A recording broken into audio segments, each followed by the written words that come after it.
take that. Okay, Nate, Jim Taousanis. This here is one of the most common handguns in the Western world. Glock 17 or Glock 19, semi-automatic. My finger is outside the trigger guard.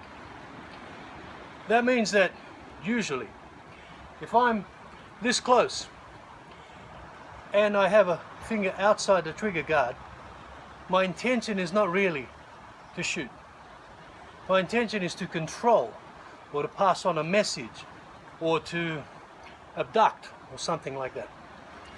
If my finger is inside the trigger guard, my intention is very different. Now, if I'm this close, that's fine. He has a chance, just as I did when he was, our situation was reversed. But if I'm 3 meters away, my intention is usually to shoot. So 3 meters away, my finger is usually going to be in there. If I see or he sees that my finger is now outside, he knows that I've got some sort of training. That's usually the case. Some sort of official type of training, military, police, paramilitary, something where there's an inbuilt safety mechanism. If the hammer is cocked back, that will then indicate also that something is ready to go off. And if the hammer is back and my finger is inside the trigger guard, then I'm on a hair trigger. That can go off just very, very suddenly.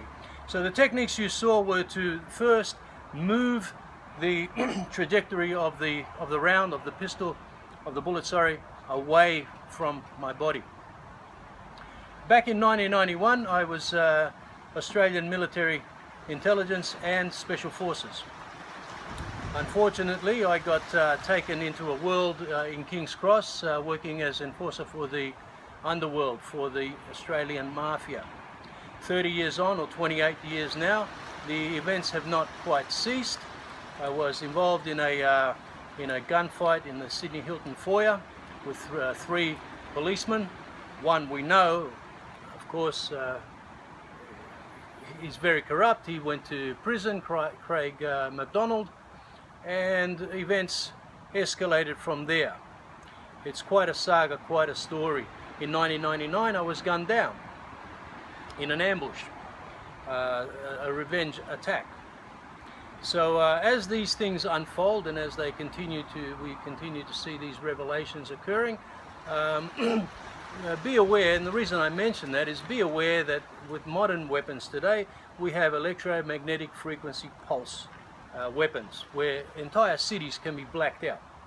If that were to happen in this modern age of warfare, then usually what happens is gangs form in neighborhoods. Houses are raided for various purposes, especially if there's no food or water. After 9 days, people start to become homicidal, and after 15 days, people begin to cannibalize one on another. So hopefully these techniques are now showing you a few things that you can do to protect yourself should events change. And here in Australia, we are not we should not be as complacent as we seem to be.